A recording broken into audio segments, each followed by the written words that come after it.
What's going on, guys? It's Greg here, aka NYPrepper. It is Wednesday, January 10th, 2024, and I have an emergency alert to share with you guys. Right now, it is 7:46 p.m. Eastern Time here in the United States, and we currently have U.S. nuclear forces on high alert. We have three nuclear war command and control planes in the air right now as of 7:47 p.m. Eastern Time. And we also had a U.S. presidential Doomsday plane that got aerially refueled over the Midwest and it turned its transponder off. We also have a nuke sniffer plane airborne over the Pacific Ocean. We also had another nuke sniffer plane airborne earlier and a high priority recon plane airborne earlier. So, U.S. nuclear forces are on high alert.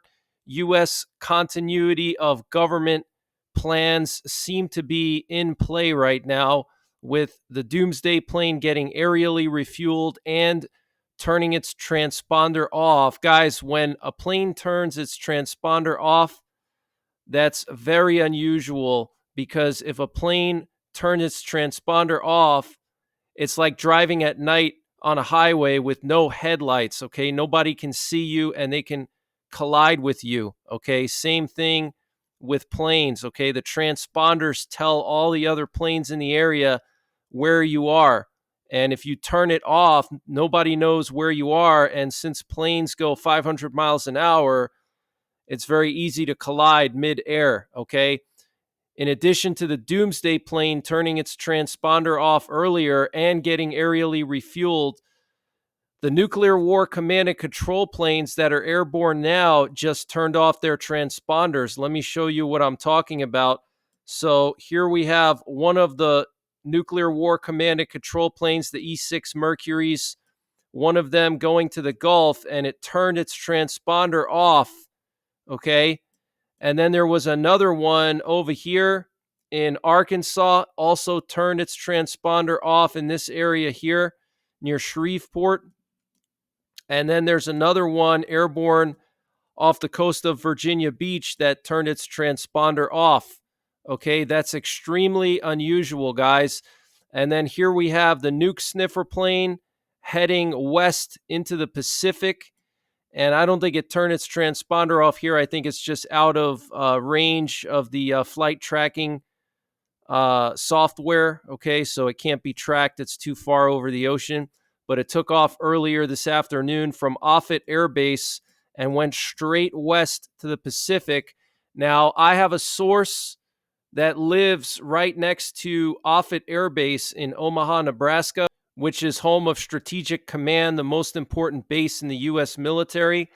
And my source sent me a video this morning showing an E-6 Mercury nuclear war command and control plane flying over Omaha with its transponder off, okay, because he checked the flight tracker when he saw it flying over his town. He checked the flight tracker and it was not on the flight tracker, okay? So something big is going down, guys. We have three E-6s airborne this evening, shutting off their transponders. One earlier this morning flying with no transponder, two nuke sniffers, a presidential Doomsday plane getting aerially refueled and turning its transponder off, and a combat scent plane, which is a high priority recon plane for the president and the top generals. All of these planes airborne this evening. Let me just show you guys these planes just about an hour or two ago, around 6 p.m. Eastern time. You can see that they had their transponders on because you could actually see the plane itself and their call sign here. Okay, we have Lathy 46. That's one of the E6s. And then Tupan 59. It was actually doing loops here just north of Houston. And then here we have Fazio 55 going straight out into the Atlantic. I mean, just in a straight line, guys. Okay. And then if we go to now, okay, right around 8 p.m. Eastern time, you can see that they disappeared from the flight tracker. Okay, so they shut their transponders off. And the UN Security Council passed a resolution today condemning the Houthis for attacks on international shipping lanes in the Red Sea. And this coming just a day after the U.S. and allied forces came under attack from as much as 20 or more drones and missiles in the Red Sea after they had already given warning to the Houthis just after New Year's that if they continue these attacks on ships in the Red Sea, there's going to be consequences. So that warning was over a week ago. And then yesterday, over 20 drones and missiles fired at U.S. and allied forces in the Red Sea. Okay. And now today, a UN Security Council resolution, and then all these planes up in the air, guys. So I think the U.S. is going to make their move now. Now that the UN passed the resolution, it shows that they've gotten broad support from the international community. I want to just show you guys the Doomsday plane that was up in the air this afternoon. You can see the time here, 22:02 UTC time. That's crazy. But here you can see this E4B Night Watch took off from Omaha. Okay, Stratcom, it went east and then it turned south near Davenport, Illinois, and it met a KC-135 from Milwaukee mid-air, okay, just west of Galesburg, Illinois, okay? Here's a closer shot. You can see the KC-135 and the E-4B Night Watch flying parallel to each other, okay, right near the Iowa-Illinois border near Lomax, Illinois. So this is crazy. And then here you can see the Doomsday plane turned its transponder off, okay? No more plane here anymore. And here you can see the aerial refueler continuing to fly, but the Doomsday plane is not showing up on the flight tracker. All you can see is one plane, and that's the KC-135, okay? And then here we have a shot showing the nuke sniffer plane, the combat scent plane, and the E-4B getting aerially refueled. All of these planes in the air earlier this evening at the same time. Here's the video that my buddy sent to me this morning, and you can see an E-6 Mercury nuclear war command and control plane flying low over the Omaha, Nebraska area with no transponder on. He checked the flight tracker when this thing was flying, and he did not see this thing on the flight tracker. You can clearly see that it's an E-6 Mercury because it's one of the few planes in the U.S. military that is just completely white. Okay, look at that thing. Okay, that's how you know it's an E6. So, guys, get prepared. Things are really escalating. And this is only the 10th day of 2024, guys. We still have over 350 days left in the year. And look at how crazy so far this year is shaping up to be. Want to just recap some of the main headlines from yesterday in case you missed them. So here we have some footage coming out of Ecuador, the capital city in Ecuador. The Ecuador military has deployed tanks into the capital of Ecuador. Okay, you can see these tanks moving through the streets here. And this is because the cartels in Ecuador are trying to overthrow the government. They've taken over several prisons. They've executed prison guards. The Peruvian military is now sending their military to the border with Ecuador, and they've declared a state of emergency along the border with Ecuador. And Argentina has offered Ecuador some of its military forces to help Ecuador, but just total lawlessness and chaos in Ecuador with these narco-terrorists carrying out random acts of violence across the country, holding people captive, doing all kinds of crazy stuff. And this is why the Second Amendment is so important, guys. The right to keep and bear arms is so important because something like this would probably not happen in the U.S. because if these gangs tried to do that, they would run into 400 million firearms in the hands of American citizens, okay? 400 million firearms, okay? So that's a lot of firearms in the hands of the American people. So this is why you cannot disarm a population, because then you run into problems like this where the entire population are sitting ducks and they're reliant on the military and the police to keep them safe. And American intelligence is warning that Hezbollah could carry out attacks on diplomats and U.S. government personnel in the Middle East, and even carry out attacks here in the U.S. And Israel's preparing hospitals and clinics in the northern part of Israel for war with Hezbollah, and they're being told to prepare for thousands of casualties. The Israeli military is handing out weapons and ammo to volunteer security forces in northern Israel. Okay, so looks like Israel is going to attack Hezbollah very soon.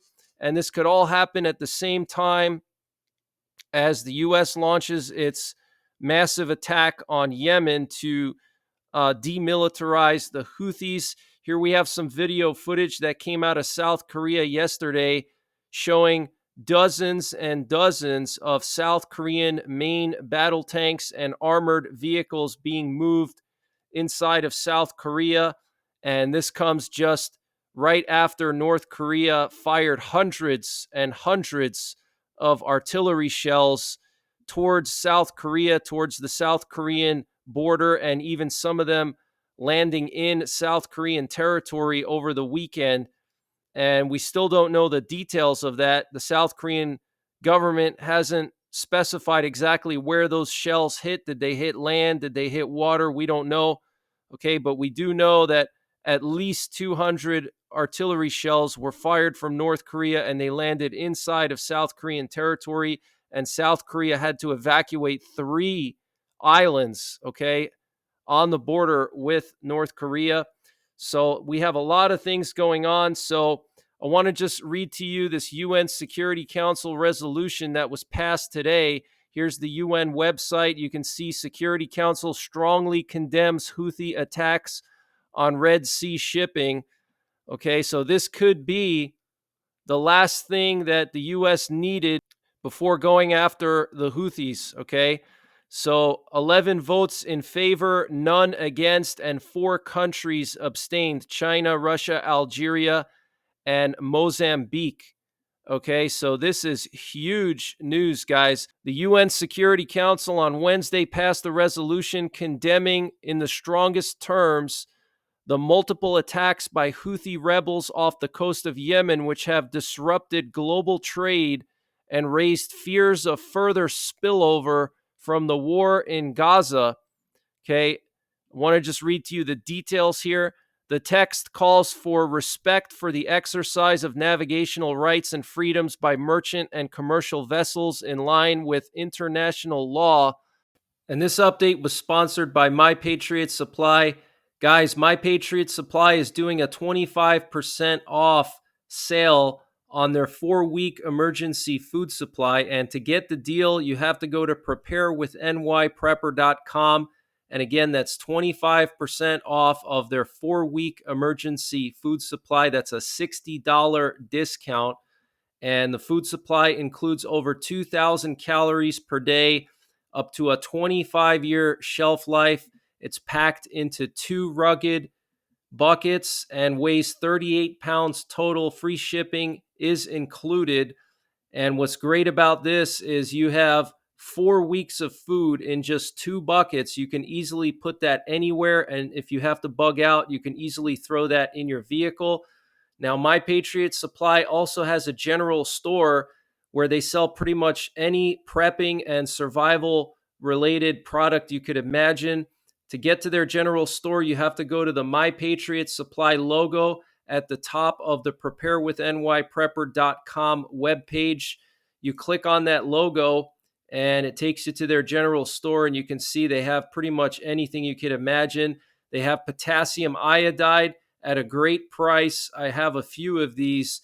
They also have survival bars, survival seeds, water filters, solar generators, anything you can imagine. So check out Prepare with NYPrepper.com to get 25% off of the My Patriot Supply 1-month emergency food supply. The link is in the description below this video. It further takes note of the right of member states in accordance with international law to defend their vessels from attacks, including those that undermine navigational rights and freedoms. Okay, so clearly says here, in accordance with international law, the right for member states to defend their vessels from attacks, including those that undermine navigational rights and freedoms. The text commends efforts taken so far to protect shipping under fire in the Red Sea and encourages member states to support capacity building efforts of the Yemeni Coast Guard to protect the sovereignty and integrity of the country. It also emphasizes the needs to address the root causes of the attack that are contributing to regional tensions to ensure a prompt, efficient, and effective response. Okay, so this is pretty clear to me. Okay, address the root causes of the attack that are contributing to regional tensions to ensure a prompt, efficient, and effective response. So that's clearly advocating for some kind of strike on Yemen. Okay, address the root causes of the attack. The resolution condemns the provision of any arms to the Houthis and urges caution and restraint to avoid further escalation of the situation in the Red Sea and the broader region. Okay, so very serious situation, guys. Things are really spiraling out of control all over the world. And a Houthi spokesman said that the UN resolution on the security of navigation in the Red Sea is a quote-unquote political game. And the British Chief of Staff, okay, that's Britain's top general, Admiral Sir Tony Ratigan, held a phone call today with his counterpart, the chairman of the Joint Chiefs of Staff, General Charles Q. Brown Jr., regarding the incident yesterday in the southern Red Sea, as well as the ongoing conflicts in the Middle East and Ukraine. Now, if you watched my update from earlier in the afternoon, I mentioned that the British warship shot down like several of these drones and missiles that were coming toward Allied forces. So I'm sure Britain is not happy about their warship being targeted. And I'm sure Britain's not just going to keep their warships there. They have 3 warships there now. They just deployed a third one. They're not going to just keep them there for the sake of being moving targets for the Houthis, because that's what the Biden administration wants. They want to send all these allied ships in there into the Red Sea so they can absorb the missile attacks and the drone attacks without having the right to respond back, because we're not responding back. We're just intercepting these drones and missiles. We're not responding back. And I'm sure Britain is not going to continue to do that. That's why the Chief of Staff of Britain had a conversation with the American Chief of Staff. He probably told him, listen, are you guys going to do something or what? Because we're not going to leave our ships there, okay? $billion-dollar ships, multi-billion-dollar ships just sitting there, moving targets for the Houthis. And eventually maybe one of those drones and missiles will get through and hit one of those ships, okay? And they're expending their missile interceptors and their air defense missiles unnecessarily, okay, because the Biden administration is afraid to act. So hopefully now, with this UN resolution, that's going to give the green light to the Biden administration to go ahead and take out the Houthis. We'll have to wait and see. But when this operation does start, I will be going live 24/7 to cover it. So make sure you're subscribed. Make sure you hit the bell icon below so you get notified when I go live and when I post these emergency alerts. We also have this ominous tweet from the supreme leader of Iran today at 12:19 p.m. Eastern Time. He wrote, "Let the resistance front remain on alert in the face of usurpation and arrogance, and do not ignore the enemy's deception, and strike wherever it can reach with God's help." Okay, so this is very ominous, guys. This is basically like a soft declaration of war. Okay, let the resistance front, okay, that's all the anti-Israeli and anti-American groups in the Middle East, remain on alert in the face of usurpation and arrogance. Okay, so very ominous tweet here from the leader of Iran. And the overnight attack on U.S. and allied forces by the Houthi rebels would likely elicit a U.S. response, a defense official told the Wall Street Journal. And U.S. Secretary of State Antony Blinken stated earlier today while in Bahrain that last night's missile and drone attack by the Houthi group in Yemen was the largest scale attack the U.S. has seen so far in the Red Sea, and that it was fully supported by Iran with intelligence and weapons. And U.S. officials assess that there's a rising risk that the Lebanese Hezbollah will strike American diplomats in the Middle East and even potentially hit inside the United States. 4 officials familiar with the intelligence told Politico. The Iran-backed military group would likely target U.S. personnel or diplomats in the Middle East first, the officials said, and U.S. intelligence agencies are gathering data on Hezbollah that suggest it could be considering attacks on both U.S. troops or diplomatic personnel overseas, 2 of the officials said. The chance for an assault on U.S. soil is also growing as tensions in the region escalate, the officials said. Hezbollah could draw on the capability they have to put people in places to do something, one of the officials said, referring to a potential attack on the U.S. It is something to be worried about. The official, like others in this story, was granted anonymity to talk freely about sensitive intelligence.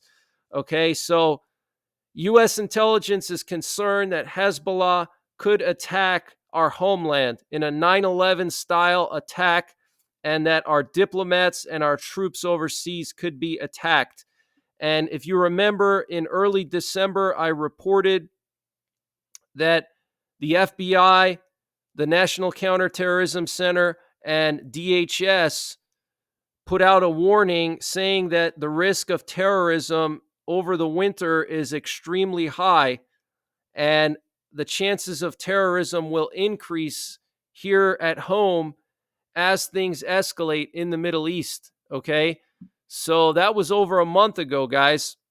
And here we have a graph showing the trade volume in the Bab al-Mandeb Strait, which is the strait in the Red Sea where the Houthis have been attacking all the ships passing through.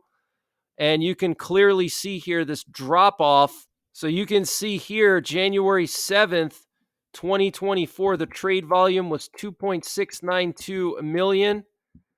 And if we go all the way back to October 1st, 2018, that's the last time we've seen such low trade volume as we do now, okay, in the Bab al-Mandeb. It's actually lower now than in 2018, okay? You can see here, actually, it's like 3.5 million on October 2018. And then here you can see 2.6 million January 7th, 2024. So this is bad, guys. Okay, this is really bad. It's affecting the global economy, and the Biden administration is doing nothing about it. Okay, they're just sitting back, letting our troops get attacked every single day. Our bases get attacked every single day. Missiles launched, drones launched. They're launching them at our ships, and they're doing absolutely nothing.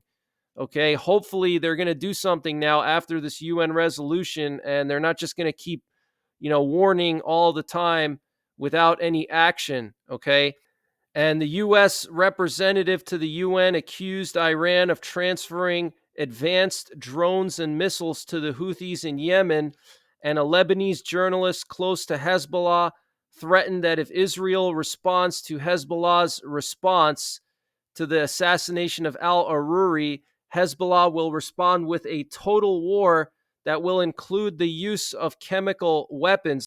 And this was posted in a newspaper article in Lebanon. And on one of Hezbollah's official Telegram channels, they reportedly declared war in a post today. And the post read, "In the name of God, we begin." Okay, that's what Hezbollah posted to Telegram today. And Netanyahu said today that Israel has no intention of permanently occupying the Gaza Strip or displacing its civilian population. And a Patriot missile defense system has been deployed at Camp Lemonnier in Djibouti amid recent tensions with Yemen's Houthis. Okay, Djibouti is right across from Yemen. So the U.S. deployed another Patriot missile system. And I want to remind you guys that India is now deploying 10 of their warships to the region to protect their ships. Okay. The U.S. military base Hemo, west of Aleppo Airport in Syria, was attacked by the Islamic resistance in Iraq today. And this was reported by a letter of confession from the group. They said that they used appropriate weapons. And South Korea's intelligence agency has confirmed that for the first time, Hamas has used RPG 7 rockets made in North Korea. Okay, so Hamas is using RPGs that were made in North Korea. And the Finnish government is saying that they're going to keep the border between Finland and Russia closed for the rest of the month. And Russia attacked Kharkiv, Ukraine for the fourth consecutive day. 9 people were injured, and the Kharkiv Oblast governor Oleg Sinyuhubov reported this today. And Ukraine plans to launch 5 joint ventures with Western defense contractors this year. The economy minister and deputy prime minister Yuly Siverdenko told the Kyiv Independent today. And North Korea may sell new types of tactical guided missiles to Russia, in addition to its alleged supply of short-range ballistic missiles for Moscow's use in its ongoing war with Ukraine, South Korea's defense chief said. Defense Minister Shin Won-sik also said North Korea could test fire solid-fueled intermediate-range ballistic missiles as early as this month, and may launch a long-range missile at normal angles to escalate already high tensions ahead of key elections in South Korea and the United States.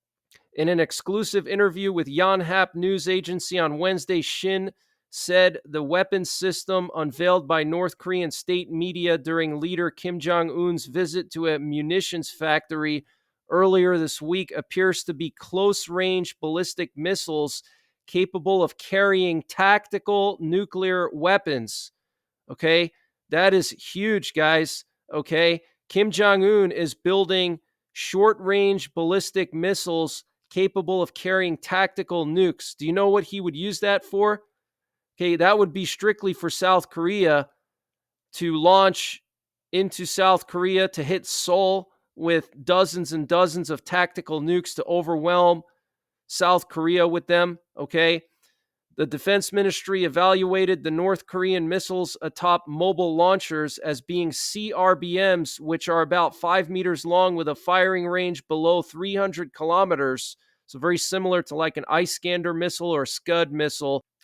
Shin suggested that Kim's recent visit to munitions factories could be linked to North Korea's alleged arms supply to Russia, as the two countries have been strengthening their military cooperation. North Korea said it will deploy CRBMs with frontline troops. Given the recent arms trade, I think North Korea could sell them to Russia, Shin said, citing the North's suspected sales of KN-23 short-range ballistic missiles to Russia. The White House has recently declassified intelligence showing that North Korea had provided Russia with ballistic missile launchers and several ballistic missiles with ranges of 900 kilometers. North Korea is estimated to have provided around 5,000 containers of weapons to Russia at the end of December. Okay, 5,000 containers of weapons, okay, which can accommodate some 2.3 million rounds of 152 millimeter shells or some 400,000 rounds of 122 millimeter artillery shells, according to the defense minister. So North Korea is basically selling missiles and artillery shells to Russia And Russia's basically using North Korea for their factories, okay? Because North Korea has a lot of factories, they have a lot of population. So they're going to try to replenish their arsenal with the help of North Korea. And this news that North Korea could sell those close range missiles is very concerning, and they are nuclear capable. Shin expressed concerns over Russia's suspected provision of technological assistance for North Korea's weapons program in return for the arms trade, including Pyongyang's spy satellite. North Korea successfully placed its first military spy satellite into orbit in November and vowed to launch 3 more this year. North Korea's spy satellite launched in November is considered rudimentary if Russia continues to offer technological assistance. The satellite's capability is expected to improve, Shin said. The minister said North Korea is likely to stage various forms of provocations ahead of South Korea's parliamentary elections in April and the U.S. presidential election in November for its strategic interests. Shin said Pyongyang has been preparing to test fire a new type of IRBM following its 2 solid fuel engine tests in November, weighing the possibility of its launch as early as this month. Seoul officials believe Pyongyang's solid fueled IRBM under development is harder to detect due to shorter prep time and could potentially target U.S. military bases in Japan and Guam. That's what I've been telling you guys, okay? A solid fueled missile means you can literally push the button and launch immediately. You don't have to fuel it up, which is what the old North Korean missiles were like. And the Taiwan elections could decide whether China invades, depending on if Taiwan's incumbent independence-oriented party stays in power. Chinese leader Xi Jinping might feel he has no choice but to force the issue of reunification. Conversely, if the opposition, which agrees with Beijing that Taiwan and the mainland are part of one China but not about who governs it, wins, Beijing might feel it has more space to be patient on the issue. So that's very similar to what happened in Ukraine. Okay, in Ukraine, you had Zelensky take over, and Zelensky was saying that he wanted to reunify Crimea with Ukraine, and then shortly after, Russia invaded. So that's kind of the situation with Taiwan right now. And a U.S. Navy sailor who admitted to providing sensitive military information to China has been jailed for more than 2 years. Wenheng Zhao, 26 years old, pleaded guilty in October to passing on information to Chinese intelligence for bribes. Mr. Zhao was a petty officer working at a California naval base. He passed on information about military exercises, operational orders, and critical infrastructure from 2021 to 2023, U.S. officials said. Specifically, he provided information about the U.S. Navy's large-scale drills in the Indo-Pacific region, as well as electrical diagrams and blueprints for a radar system located at the U.S. base on the Japanese island of Okinawa. Wow, guys. And they're only giving him 2 years in jail. He should get like 10 or 20 years. Zhao, who had security clearance and worked at Naval Base Ventura County in Port Hueneme, had specifically entered restricted military and naval installations to collect and record information, the U.S. Justice Department said. He also used sophisticated encrypted communication methods to pass on the information, destroyed evidence, and concealed his relationship with a Chinese spy. He was paid at least 14 separate bribes between August 2021 and May 2023 for a total of at least $14,866. Wow, guys. Is it really worth it for that little money, $15,000, to collect sensitive intelligence for China? 15,000? I mean, that's insane. Zhao is a naturalized U.S. citizen who was born in China. He immigrated to the U.S. in 2009, became a citizen in 2012, and enlisted in the Navy 5 years later. He was arrested last August in California and pleaded guilty to the spying charges in October. On Monday, a California district court sentenced him to 27 months in jail. He had faced a maximum 20-year sentence. So this judge is an idiot, okay? They could have given him 20 years, but instead they gave him 27 months.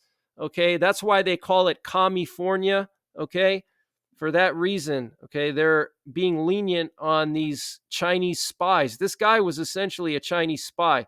Okay, he came to the U.S. in 2009, became a citizen, and then joined the Navy.